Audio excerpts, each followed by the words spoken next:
Alright, what's going on, ladies and gentlemen? Welcome to my review for the 2019 O'Reilly Auto Parts 500 from Texas Motor Speedway. Today, we're going to talk about the race, go through what happened in the race and look at the results, and then we'll talk about my opinion of the race. So, on the pole today, you had Jimmie Johnson and William Byron in the front row, and also Chase Elliott started third.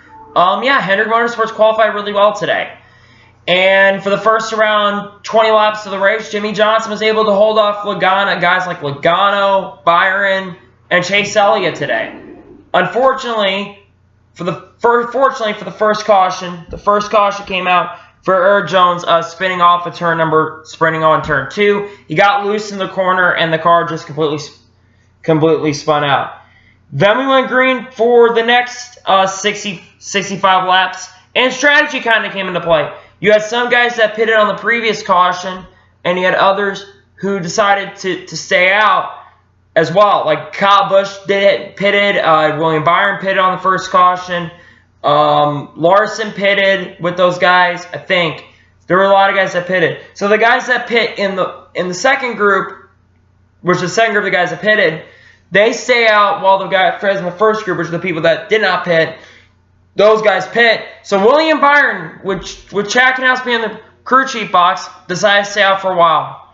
Unfortunately, those guys can't make it because Kurt Busch, who also pitted with the group, he fell back and he had to go to pit road.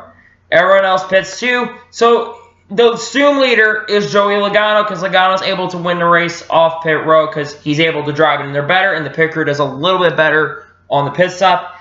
Joey Logano is able to get by Jimmie Johnson, and he holds off Jimmie Johnson, and he wins Stage 2, Joey Logano does.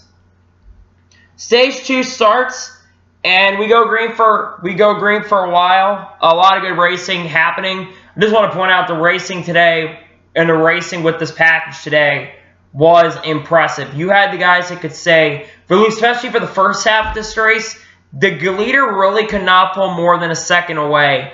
It seemed like they were close enough to where they could get a run on them. And I think a lot has to do with the draft being intact at Texas Motor Speedway.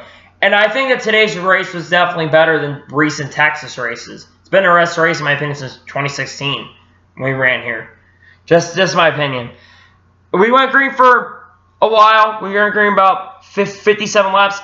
And then an untimely caution came out because some guys decided to stay out. This would change the complexion of this race because Logano and Chase Elliott, who were up front for most of this race, they were on pit road and a lap trap, a lap down. Kyle Busch and the rest of the guys who had not pitted at this time were still on the lead lap, including Jimmie Johnson, by the way.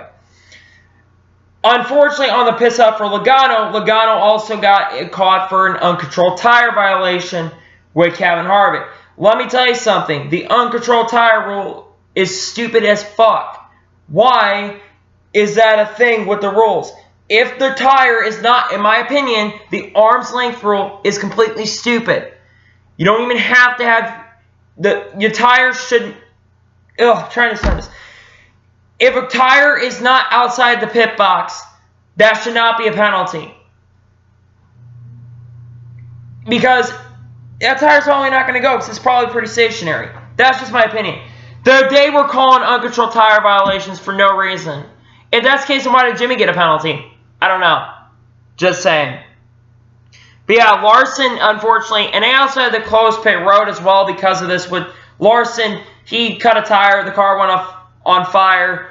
That kept Logano's day because Logano never really could get back up to the front. But Larson's day in, and it's like, damn it. Also, during this time, Brad Keselowski comes to pit road, and he goes to the garage with electrical issues.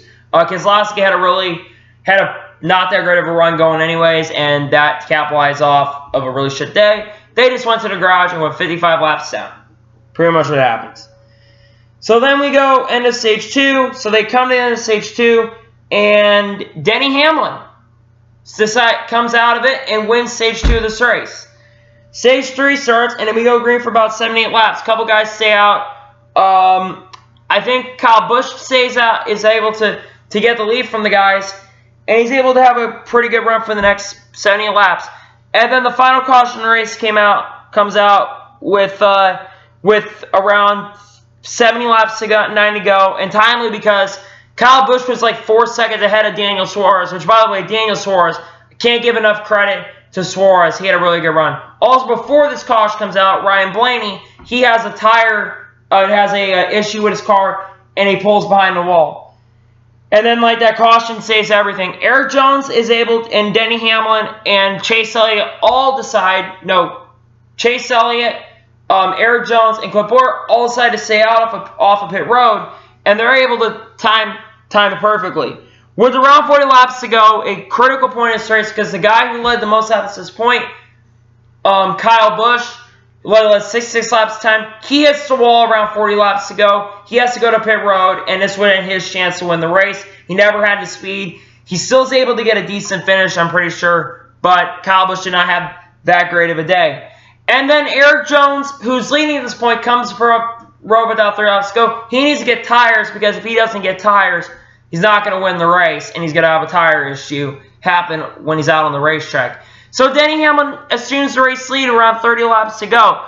And he and Clint Bowyer, who are the top 2 drivers, kind of hit road. They take only fuel. Denny's able to beat Hamlin. No, Denny's able to beat Hamlin. Denny's able to beat Clint Bowyer off of pit road, because the crew decided to be a little bit slower on pit road for Clint Bowyer. So Bowyer's not able to go out there. Denny Hamlin is able to pull out to about a 3-second lead. And Denny Hamlin wins the 2nd race of the year. And this is his 30th career win. No. Is this his 30th career win? I don't remember. I think this is number 30 for him. No, this is 33 for Hamlin. This is also Hamlin's 3rd win at Texas Motor Speedway. Let me just say for the record, Denny Hamlin is going to probably keep his ride next year. I thought he was going to be the odd man out because of his age. But Hamlin's doing excessively well, while Erik Jones is not doing as good as he probably should be. So Denny Hamlin has got his rights. He's got 2 wins this year. And we still only got 4 winners coming into after this race, which is Kyle Busch, Brad Keselowski, Denny Hamlin, and Joey Logano are the only 4 drivers who have wins after race number 7. Now, let's go through the results. So, Denny Hamlin wins here at Texas. Clint Bowyer 2nd, good run for Bowyer. Daniel Suarez 3rd. Probably the most impressive run today was Suarez. He was up front most of the day. And he's building on pretty good success at Martinsville. Got a top 10 at Martinsville last week. So maybe we're going to see Suarez win a race in the future. I hope that's the case, or he just makes the playoffs, because I want to see him make the playoffs. Erik Jones 4th. Great run for Erik. 5th, Jimmie Johnson. Awesome run for Johnson. Johnson also led 60 laps. He's got nothing really to be ashamed about. You know, Johnson led 60 laps. He dominated first stage. I just didn't think they were going to win today because of the pit crew just not being as good, and also strategy being part of it. Hopefully, though, they can build from momentum, because this is definitely way better than last week. Johnson was ass at Martinsville. He finished like 25th. Seeing him finish 5th this week is awesome. William Byron got 6th. Awesome one for Willie B. Really good day for Hendrick Motorsports in general. I know Hendrick Motorsports should be winning, but this is a step in the right direction for the organization. Aric Almirola 7th. Kevin Harvick 8th. Kevin Harvick was a non-factor all day. But he did have a speeding penalty, which is maybe a thing. Oh, I forgot to mention, Denny Hamlin had 2 penalties in this race. Yeah, Hamlin came back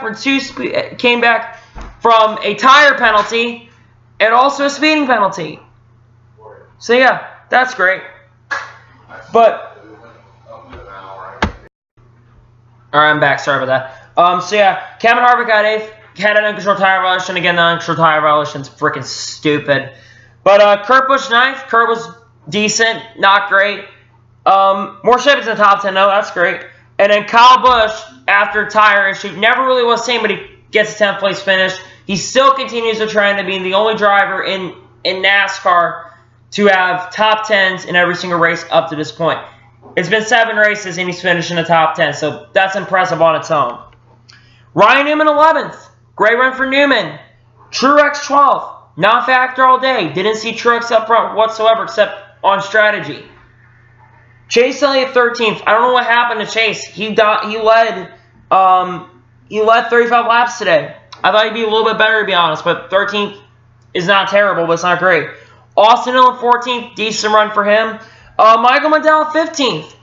kept the car in one piece, did a good job in that number 34 car, and he gets a 15th place finish. For front row racing, that's really good. Stenhouse 16th, Logano 17th, never could really recover, but 17th is okay. He's locked into the playoffs, so it really doesn't matter. Again, I don't know why we're talking about people locked into the playoffs after 7 races. It's stupid. Yeah. Alex Bowman 18th, he was a non-factor ordained, was by far the worst Hendrick car all race long. So yeah, Bowman, the worst Hendrick driver today. In 18th. All Hendrick cars got top 20. That's okay. Paul Menard 19th, he was in the top 5 at one point, but strategy kind of affected that. 19th, and then Chris Buescher gets 20th. Ty Dillon 21st, Ryan Preece 22nd, Bubba Wallace 23rd, Matt Sid 24th, Dave Ryan 25th, Matt DiBarito 26th, Parker Kligerman 27th. That's not a bad run for that organization. 27th. Parker overachieved in that car again. Corey LaJoie 28th, Ross Chastain 29th, and Landon Castle 30th. BJ McLeod 31st, Garrett Smithley 32nd, Daniel Hemrick 33rd. Hemrick went to the garage, I'm pretty sure. Yeah, Hemrick was 10 laps down, and he finished 33rd. Reese Orson 34th, 35th, Bailey Curry 36th, Keselowski had his issue. Penny broke in the car. Ryan Blaney 37th. I don't know if I mentioned Ryan Blaney yet, but Blaney had an engine issue, which that's kind of rare with his current package. But Ryan Blaney gets 37th. That's a shame. I feel like Blaney honestly was going to win this race. But there was so much uncertainty. Yeah. 38th, Timmy Hill. And in last position is Kyle Larson in 39th. Yeah. I'm also going to start eventually looking at... I'm probably going to start looking at the point standings next week. Because we're getting to the we're almost a third of the way through the regular season. I think it's almost time to start looking at the playoff position, the points. But yeah, let's talk about. Let me give you my opinion race. I'm gonna give this race an 8.5 out of 10. First half of the race was exceptional. That's a 10 out of 10.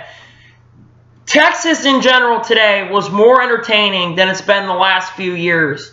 I don't remember an entertaining Texas race with this package, with the current configuration. This is the first configuration where the race is good. Yes, the package was part of today, but I thought the race was overall really good. It was definitely uncertainty because you didn't have a guy that really dominated. Even though Kyle Busch and Jimmy Johnson led 60 laps, there wasn't a driver who led more than 40 laps at a time or 60 laps at a time, and you had uncertainty of who was going to win. I thought points Ryan Blaney was going to win. I thought points that Jimmy Johnson was going to win. I thought points that Chase Elliott was going to win. You really didn't have a dominant car. You just had like 5 or 6 really strong cars who led a lot today.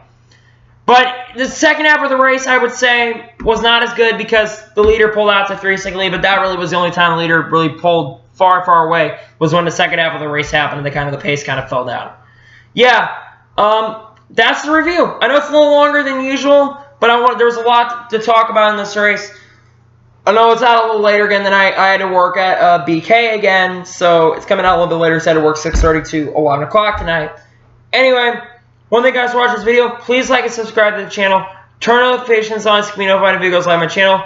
And share this video out to your family and friends. Can we get 5 likes on this video? I'd really appreciate it. Anyway, thank you guys for watching this video. And I'll see you guys next time.